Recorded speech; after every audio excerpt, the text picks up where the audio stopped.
Hi, I'm Richard Friedman, and welcome to my video cartoon for February 7th, 2026. Here today, we have a two-part cartoon. This is the first part of the cartoon, which is Richard's Trump remarks in NBC News interview on last Wednesday addressing the shootings in Minneapolis. In addition, saying, I'm going to always be with our great people of law enforcement. If we don't back them, we don't have a country. Okay, so now in law enforcement, and I was a kid, I drove a cab in New York City, and I came across with police a lot of times. Different things happen here and there, and there are some good ones and there's some bad ones. Just like in any other profession, you have good and bad, and you can't. I don't think you can make that generalization based upon my experience. So what I've done here, I took a sample from a situation like that, and I just want to portray you from this is from The Godfather, and here it goes.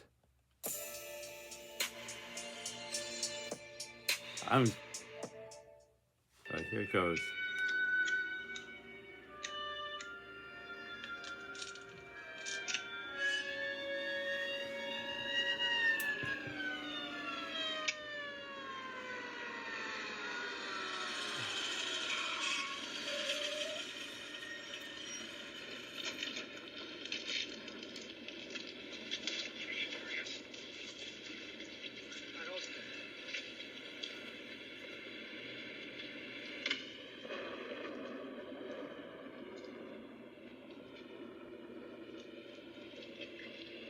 I thought I got all you guinea hoods locked up.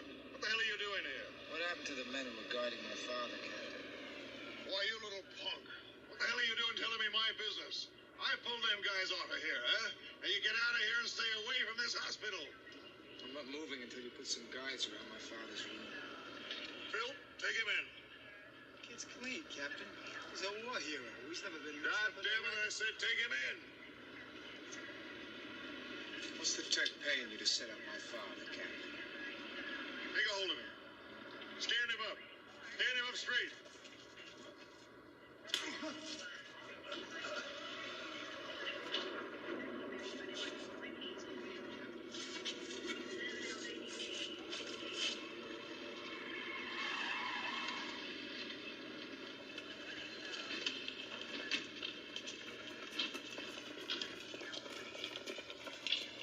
Attorney for the Corleone family. These men are private detectives hired to protect Vito Corleone. They're licensed to carry firearms. If you interfere, you'll have to appear before a judge in the morning and show cause. All right, let him go. Come on. Folks, that was a scene. I just wanted to convey it to you as an example of somebody who's not a good cop. So that was it. All right, now to get to the cartoon at hand here. Here we have again, part two of the cartoon is this. I want to get back, I don't want to cut myself short here. And Speaker Mike Johnson supports mask wearing for ICE agents. So Mike Johnson is saying that ICE agents should be continue to wear their masks in Minneapolis, okay, and then elsewhere, I assume. So here's Mike Johnson, and we're going to get to that. And there he is here. Okay, and let me just get this straight off here.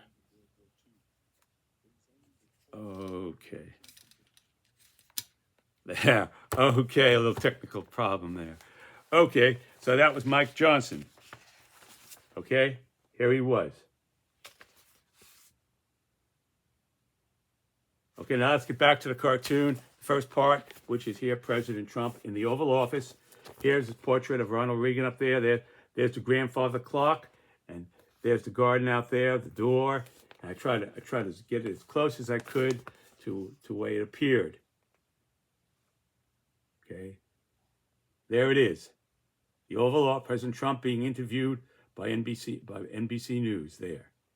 And they asked him about the shootings in Minneapolis and if he had any thoughts about that, what he learned from that. The specific question was, President Trump, what did you learn from Minneapolis? And President Trump retorted back here. Here he is. Try to capture him also in the Oval Office. And he said, I learned that maybe we could use a little bit of a softer touch. I'm not happy with what happened. The people of ICE feel worse about these shootings than anybody. People of ICE really feel bad, very, very bad about these shootings, more than anybody. All right. Nobody talks about all the murderers we took out of the country. We allowed in our country, we allowed in our country, I say, 25 million people with an open door policy of 4 years that let in people the likes of which no country would accept. And we're getting them out. That was under President Joe Biden. Okay. And every boat we took out, he's talking now he digresses, talking about what's going on over there in the oceans there near Venezuela, in the Caribbean. He digresses there, and he says every boat we took out over there saved 25,000 American lives. Every boat. You remember those boats? Missile goes down. We don't know who the hell's on the boat. We don't know if there were any fishes there, any real fishermen or terrorists. We never got any evidence of that. But we saved 25,000 American lives, so I guess it was worth it. And it's interesting that he picked out, I say 25 million people with an open door policy. So he's saying here that Biden let in 25 million people. He came up with the number 25, seems to be President Trump's number there. And then he comes up here with, we saved 25,000 American lives. So 25 is President Trump's, that's his number there. So, with due respect to President Trump now, I just want to bring out the truth here. And I'm not trying to put him down or in any respect. I'm trying to put out the truth, and then you decide. Okay? So what I did here was this. Okay? I did some research, and this was from the Heritage Foundation, which is a conservative think tank, and they're funded by donations. Okay?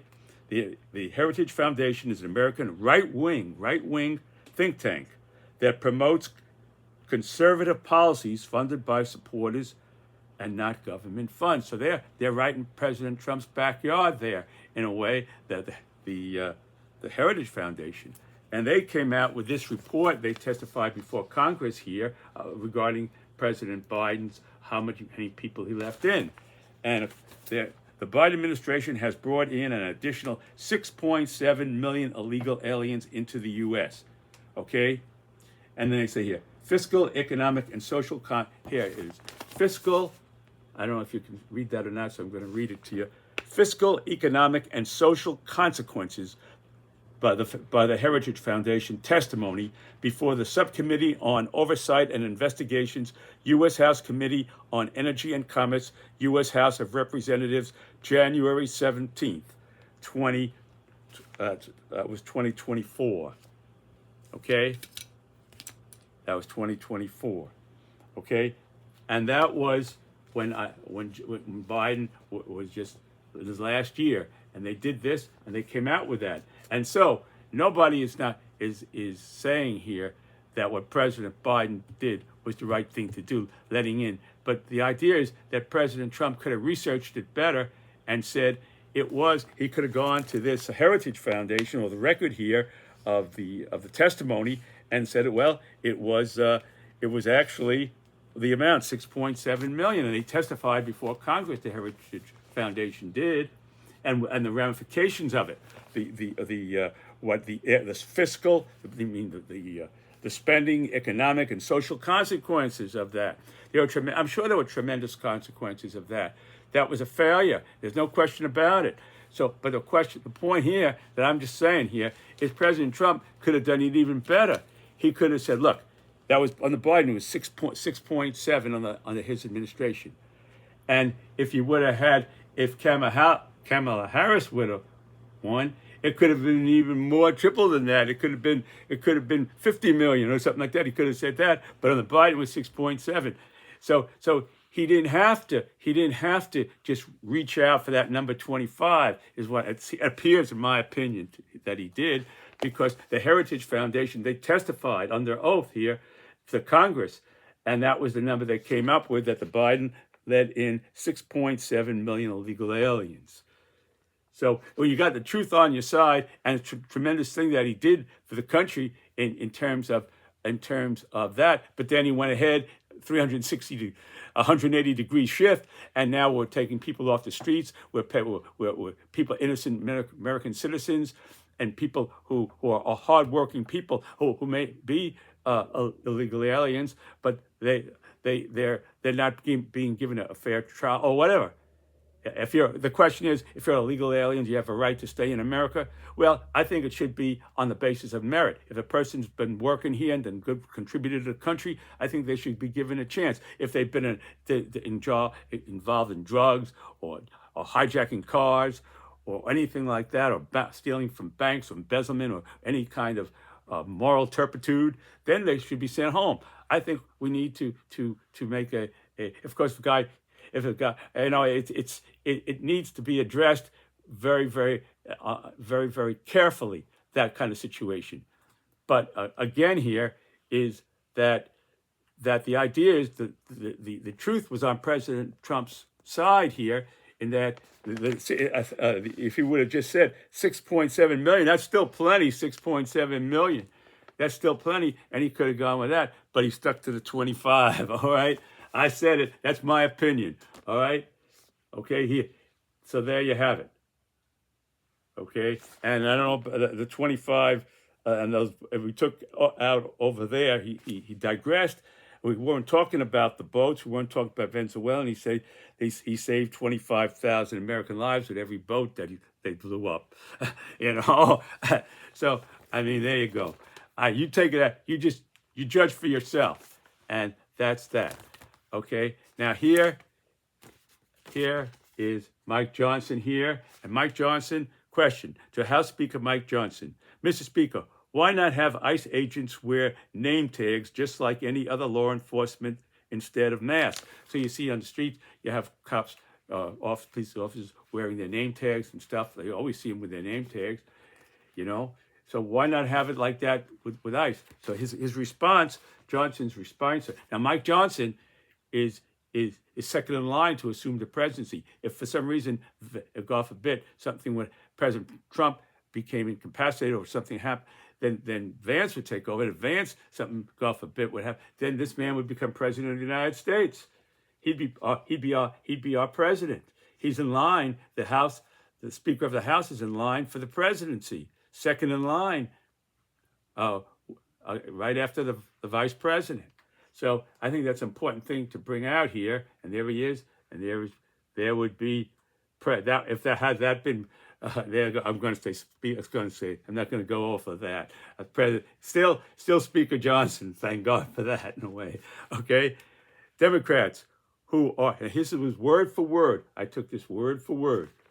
Democrats who are pushing for ICE agents to unmask themselves are the same people who mandated mask wearing for years in America during the coronavirus pandemic. So he's doing the same thing President Trump does in a way. He's digressing to the pandemic and making it. People were told to wear masks so they wouldn't get the germs, the coronavirus ingested into their bodies and get sick. And some people went to different affairs and they didn't wear masks and they got sick and died. It happened in one political who was running for the president of the United States, and he went to a Trump thing, and it was a pep rally, I think. It was a black man, and he got it and he died. And so there's no joke about wearing to make the same thing about going back to the pandemic and saying, well, those same people now who are saying take the mask off were the ones who were saying put the mask on during the pandemic, the coronavirus pandemic. It's nonsense. He goes, it's absurd. Yes, here he goes. Here he goes. He says here, it's absurd. He goes. There he goes. I don't know if you can see that. It's absurd. Same people who mandated mask wearing for years in America during the coronavirus pandemic, it's absurd. They need to back off ICE and respect our agents and stop protesting against them. Okay, so he's saying basically that if you don't want them to wear masks, and you're working against them, you know, these people are there to serve the country, you know, and not the government. They're there supposedly to serve the country, and if somebody does something wrong, you know, you don't have, and his face is covered, just like that example I gave you. If McCluskey's Captain McCluskey's face was covered in that video I just showed you from The Godfather, you wouldn't know who gave Mike that shot in the jaw, broke his jaw, you know. So they're good and bad in every profession, good and bad. You know, I was in education. I've seen good and bad teachers. Like I told you before, there's good and bad in everything. So I don't think you can make that generalization that everybody's good. They're trying, they're trying to uphold these ICE agents' truth. Most of them probably are. Some of them, you get a few bad people, but then you have to guard against that. Maybe. Now, you can't say 100% of them are all bad. They're trying to uphold the rule of law, and they don't want to be targeted by Democrat activists. But these people are looking out for the people of the country. They're seeing kids getting dragged out of their schoolrooms and off the street, and people who are legal citizens being handcuffed and put into cars and everything like that. So just like McCluskey wanted to do with Michael Corleone, until Tom Hagen came along, the lawyer for the Corleone family. You know, these people on the streets don't have a Tom Hagen. They don't have a Godfather Corleone looking out for them. You know, that was my point in showing that there, okay? And they don't want to uphold the rule of law. And they don't want to be targeted by Democrat activists. So I'm in favor of whatever protocol. So he's going a step further. So you want to bring in tanks? Bring in tanks. Bring in those Abrams tanks. He's favor for whatever protocol. He's favor for anything they want to do. That's basically what he's saying here. There he is. That's Mike Johnson, Speaker of the House. Word for word what he said. All right, folks. Thank you for watching my video. God bless you. Stay well. Hang in there. And one other thing I want to say, a prayer for the mother of Savannah Guthrie, whose mother Nancy was she was taken out of her house against her will. Now they know that they've got notes and this and that. God, from the kidnappers, or assumingly that they don't even know if it was the kidnappers or not, or somebody playing a ploy, trying to collect money. They don't know they don't really know the concrete of what's going on. We haven't gotten anything. So we have to pray for them, pray for that lady, Nancy Guthrie, to her return to her daughter and her family. And so I say, God bless you. Hang in there, and I'll see you next time. Bye.